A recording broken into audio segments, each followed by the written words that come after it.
Hello, students. Uh, I think you all are fine. Let us start chapter 3, election and representation. In this chapter, we will read a very uh, in a broad way about how election is performed and how we send our representative to our parliaments. इस chapter में ये हम election और representation के बारे में पढ़ेंगे और इसमें थोड़ा दूसरे कंट्रियों से भी हम लोग इलेक्शन के प्रोसेस को लेके थोड़ा कंपैरिजन भी करेंगे। और मोस्टली इस चैप्टर में हमारे पास 4 पॉइंट हैं। पहला है डिफरेंट मेथड्स ऑफ इलेक्शन, यानी अलग अलग कंट्रियों में या पूरे ग्लोब में कई सारे मोर देन 200 कंट्रीज हैं और वहाँ पे इलेक्शन का प्रोसेस कैसा है, क्या है। दूसरा है the characteristics of system of election adopted in our country, और हमने जो इलेक्शन सिस्टम अपने यहाँ अडॉप्ट किया है उसका क्या एक करेक्टरिस्टिक है यानी खासियत है। Another is the importance of the provisions for free and fair elections, और मोस्टली हम इसमें इंडियन इलेक्शन के बारे में थोड़ा सा कंपैरिजन तो रहेगा दूसरे कंट्रियों से। बस हम ब्रॉडली अपने यहाँ के इलेक्शंस के बारे में ज़्यादा इसमें डिटेल में जाएंगे कि कैसे फ्री और फेयर, यानी फेयर मतलब ईमानदारी से और फ्री मतलब बिना किसी डर के लोग कैसे इलेक्शन को हम पूरा करते हैं उसके बारे में। और चौथा एक पॉइंट है कि इसमें और इस इलेक्शन प्रोसेस में क्या क्या सुधार हो सकते हैं। जब से कॉन्स्टिट्यूशन लिखा गया तब से ये इसमें कुछ न कुछ सुधार हुए हैं और लास्ट में आने वाले समय में भी समय के हिसाब से इसमें सुधार और इसमें रेमेडीज हम कुछ न कुछ करते रहेंगे। क्योंकि जब 1950 में जब हमारा कॉन्स्टिट्यूशन फोर्स में आया उस समय बहुत सारे ऐसी चीज़ें थी जो उस ज़माने में नहीं थी। इसलिए एक चीज़ और नोट कर लीजिए कि डेमोक्रेसी जो है वो एक कंटिन्यूअस अपने को रिफॉर्म करने का एक प्रोसेस है। और हम जिस तरह हर चीज़ में देखते हैं कि पुराने ज़माने में घर कैसे होते थे और आज के समय में कैसे घर हैं, या पुराना घर है तो उसको हम समय के हिसाब से उसको रीमॉडलिंग करते रहते हैं। वही चीज़, उसी तरह का चीज़ हमें अपने इलेक्शन सिस्टम में भी या अपने डेमोक्रेसी को बचाने के लिए ये हमको अपने में सुधार करते रहना पड़ेगा।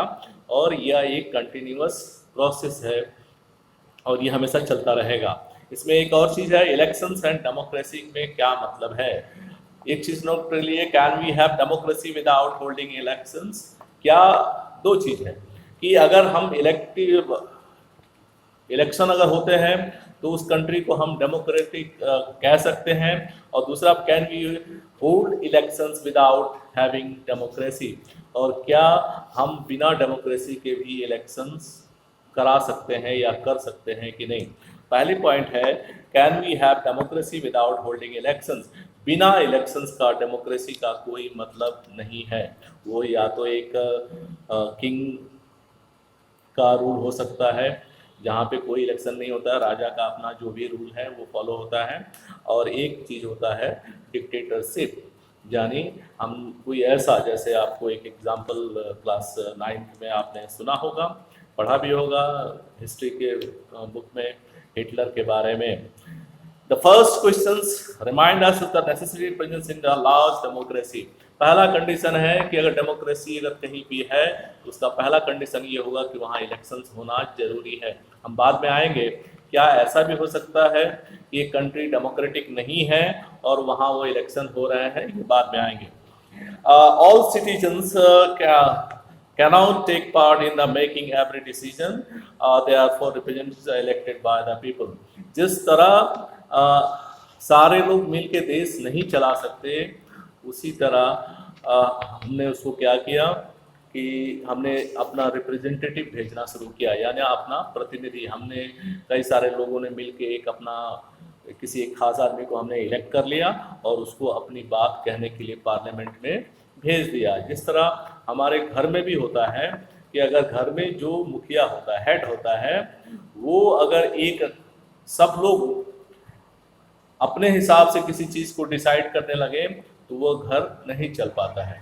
इसीलिए हम लोग क्या करते हैं, हमारे घर में अगर मान लीजिए 8-10 मेंबर हैं या 5 ही 6 मेंबर हैं, उसमें एक मेन आदमी होता है जो डिसीजन लेता है और सभी की तरफ से वो डिसीजन लेता है। ये हमने इलेक्शन प्रोसेस, इसीलिए हमारे इलेक्शन को रिप्रेजेंटेटिव टाइप ऑफ गवर्नमेंट भी कहते हैं। इसीलिए अगर किसी को हम रिप्रेजेंटेटिव बनाएंगे तो पहला कंडीशन है कि उससे हमें चुनना पड़ेगा। तो चुनना का मतलब इलेक्शन हो गया, और इलेक्शन जो है वो डेमोक्रेसी का पहला स्टेप होता है। Elections have today become a most visible symbol of the democratic process। और इस कंट्री में कौन सी कंट्री डेमोक्रेटिक है, कौन सी कंट्री डेमोक्रेटिक नहीं है, इसको पहले हम चेक करते हैं कि इलेक्शंस के बेस पे क्या वो वहाँ पे इलेक्शन हो रहे हैं या नहीं हो रहे हैं। ये है We have been discussing between direct and indirect democracy। यहाँ पे हम देखेंगे दो तरह की डेमोक्रेसी होती है, एक डायरेक्ट होती है, एक इनडायरेक्ट होती है। इलेक्शन दोनों में होता है। डायरेक्ट में हम अपना मेन प्रेसिडेंट चुनते हैं, जैसे अमेरिका में होता है, वहाँ पे लोग डायरेक्ट प्रेसिडेंट को चुनते हैं। और एक होता है इनडायरेक्ट डेमोक्रेसी, जहाँ पे हमारे जो रिप्रेजेंटेटिव वो किसी गवर्नमेंट के हेड को चुनते हैं, यानी प्राइम मिनिस्टर को चुनते हैं। तो हम सिर्फ रिप्रेजेंटेटिव को चुनते हैं, इसीलिए यह इनडायरेक्ट डेमोक्रेसी है। A direct democracy is one where the citizens directly participate in day-to-day decisions making and the running of the government. The ancient cities, states, and Greece were considered examples of direct democracy. Many would consider local governments, especially ग्राम सभा। बहुत सारे ग्राम सभा में भी इसको हम direct अपना प्रधान को चुनते हैं, तो वो एक डायरेक्ट इलेक्शन होता है। और जहां हम अपना एक कैंडिडेट चुनते हैं किसी पार्टी का, तो वो एक इनडायरेक्ट इलेक्शन होता है। But this kind of direct democracy cannot be practiced when a decision has to be taken by lakhs and crores of people।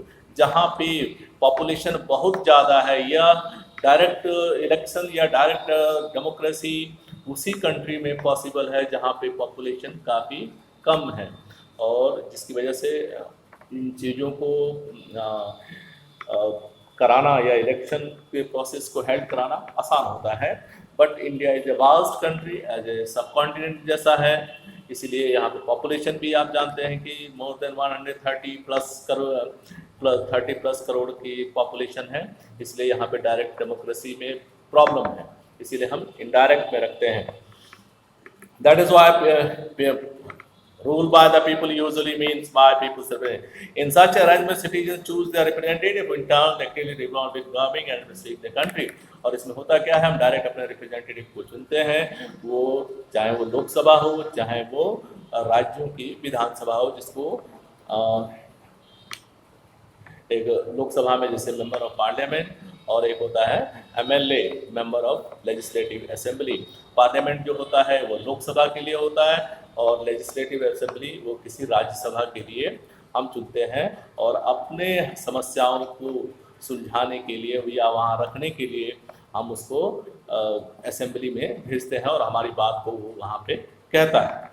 The second question remind us that fact not elections are democracy। दूसरा question है कि election हो जाना ही किसी country का democratic की guarantee हो, ये नहीं हो सकता है, क्योंकि आज के मॉडर्न समय में लगभग 200 से ज़्यादा देश हैं, और इन 200 देशों में नियरली 70% के आसपास जो कंट्री हैं वो डेमोक्रेटिक है। इसलिए बाकी जो कंट्रियां हैं या जो डेमोक्रेटिक नहीं हैं, उनके ऊपर ये प्रेशर होता है कि हम अपनी दुनिया को डेमोक्रेटिक कंट्री के रूप में दिखाएं। इसके लिए वो किसी न किसी तरह का एक चुनाव करवाते हैं। ये अलग बात है कि वो चुनाव जो होता है वो डेमोक्रेटिक या फ्री या फेयर नहीं होता है। Large number non democratics who hold elections, और अपने को दुनिया में दिखाने के लिए कि हम डेमोक्रेटिक हैं, क्योंकि अगर डेमोक्रेटिक जब जानते हैं कि अगर कोई डेमोक्रेटिक कंट्री है, मेरी बात बन गई है।